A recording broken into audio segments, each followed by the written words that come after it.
Et nous accueillons Mathilde Lorenzi. Bonjour. Bonjour. Bonjour Mathilde. De la société Climate City, start-up basée à Lille.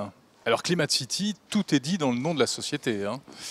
Alors donc, parlez bien dans le micro déjà, Oui. voilà, bien en face. Et on lance le petit chrono. Et on lance le petit chrono, vous avez 6 minutes pour nous convaincre. C'est quoi Climate City? Alors, Climate City, c'est une start-up qui a été créée par des experts de l'aéronautique et du spatial et des climatologues. Alors, ce sont deux populations qui n'ont pas forcément l'habitude de se parler et qui ont fait un constat commun qui est le suivant, qui est qu'il n'existe aucun système aujourd'hui qui permet d'étudier de manière précise le microclimat urbain. Et pourquoi c'est important? Parce qu'avec les changements climatiques, il va se passer beaucoup de choses dans les années à venir au niveau des villes. Donc il est intéressant d'essayer de construire ces villes de manière intelligente. On l'a vu pas plus tard qu'il y a quelques jours, on a atteint des températures monstrueuses, dans les villes surtout. Ouais. Du coup, la pollution augmente, etc. Voilà, forcément. Alors, qu'est-ce que vous faites contre ça? Alors, Climate City, en fait, c'est un opérateur de systèmes de mesure, d'observation et de modélisation du climat urbain. Donc, en gros, quel est l'objet? L'idée est de déployer au-dessus des villes des systèmes de drones, alors en périphérie des villes, des drones et des ballons captifs au-dessus des villes qui vont effectuer un certain nombre de mesures entre 0 et 1500 mètres, des mesures qui sont complètement inédites, qui existent, qui ne sont pas prises aujourd'hui ou juste de manière expérimentale.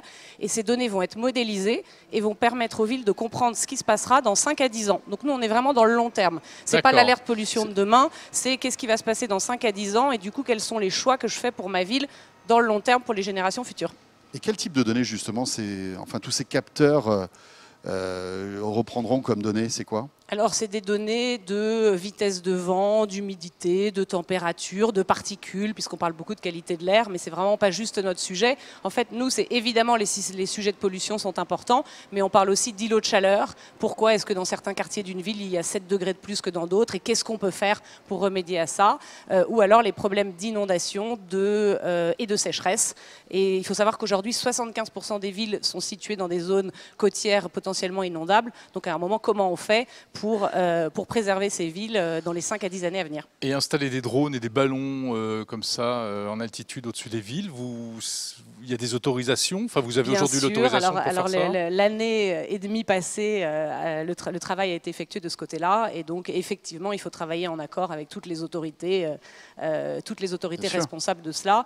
Mais les drones, c'est pour ça que les drones évoluent en périphérie des villes, donc plus facile au niveau législatif. Et les ballons sont des ballons captifs très bien accrochés, très bien acceptés parce qu'ils sont visuellement relativement agréables. Ils sont à quelle altitude, à quelle hauteur? Alors, tout c'est entre 0 et 1500 mètres. Donc après, ils vont bouger en fonction Donc on les voit du sol? Donc on les voit. Ouais, d'accord. Donc on les voit. Et ensuite, il faut dimensionner ce système en fonction de la taille de la ville. On a l'impression que ce sont des appareils assez gros quand même, non? Alors le drone, il fait 1,50 m de long et 4,50 m d'envergure. Donc sur les ailes. Ah oui, c'est un gros bébé quoi. Donc ce sont des gros bébés. Et celui-là effectue des campagnes qui sont ponctuelles pour mesurer surtout l'entrant dans les villes.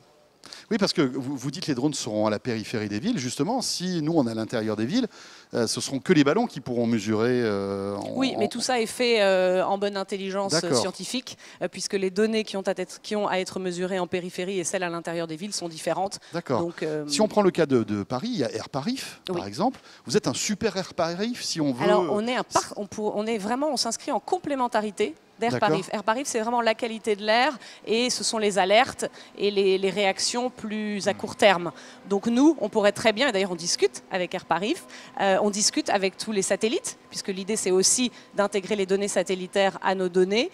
Et donc vraiment, tous ces acteurs sont des partenaires. Et l'idée c'est d'enrichir vraiment des modèles avec toutes les données existantes, plus les nouvelles données qu'on amène, pour apporter en revanche là des informations qui n'existent pas aujourd'hui. Et où en êtes-vous aujourd'hui de cette modélisation? Vous avez déjà... Alors aujourd'hui, tous les partenaires sont identifiés. D'accord. Mais les drones ont déjà décollé ou pas encore? Les drones ont déjà fait des tests, effectivement. Et donc l'année 2017-2018, c'est vraiment le déploiement de démonstrateurs.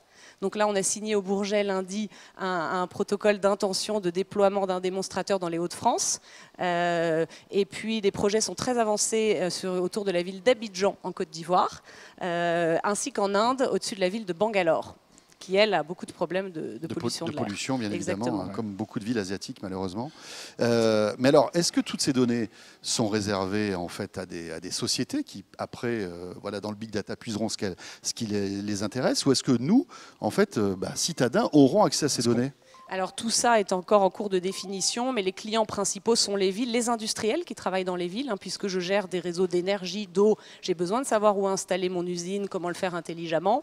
Et puis l'idée ensuite de développer un Internet du climat, donc de condenser un petit peu toutes ces données et de permettre au privé, mais pourquoi pas aujourd'hui l'open data est vraiment un sujet, de donner au moins accès à des données, à une partie des données au grand public. Oui, parce que vos clients sont qui? Les collectivités locales? Les collectivités locales, industriels des villes, assureurs, réassureurs. C'est important pour un assureur-réassureur savoir quel est le risque.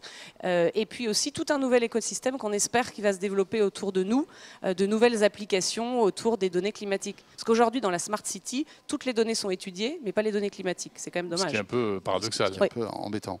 À votre avis, quand est-ce que ces données seront véritablement disponibles, par exemple à Paris? Vous avez des projets à Paris? Vous avez parlé d'Abidjan, d'autres villes? Oui, on discute avec la mairie de Paris, avec tous les acteurs parisiens, et on espère aussi pouvoir déployer un démonstrateur dans un futur proche à Paris. Tout ça est en discussion. Voilà, et dans d'autres villes de France, ça s'appelle Climate City. Et vous êtes basé à Lille. Voilà, il nous reste quelques secondes, mais je pense qu'on a fait le tour. Bah écoutez, il me semble. Passionnant. Vous avez un petit mot à ajouter? Non, écoutez, c'est un formidable projet très ambitieux. Vos bébés s'appellent les Climate Birds, hein, c'est ça? Les Climate Bird Networks pour les réseaux. D'accord. Et non, c'est un projet très ambitieux et qui s'inscrit autour de ce qu'on appelle la notion de résilience des villes aujourd'hui. Donc comment j'adapte mes villes au changement climatique. Exactement. Merci beaucoup Mathilde.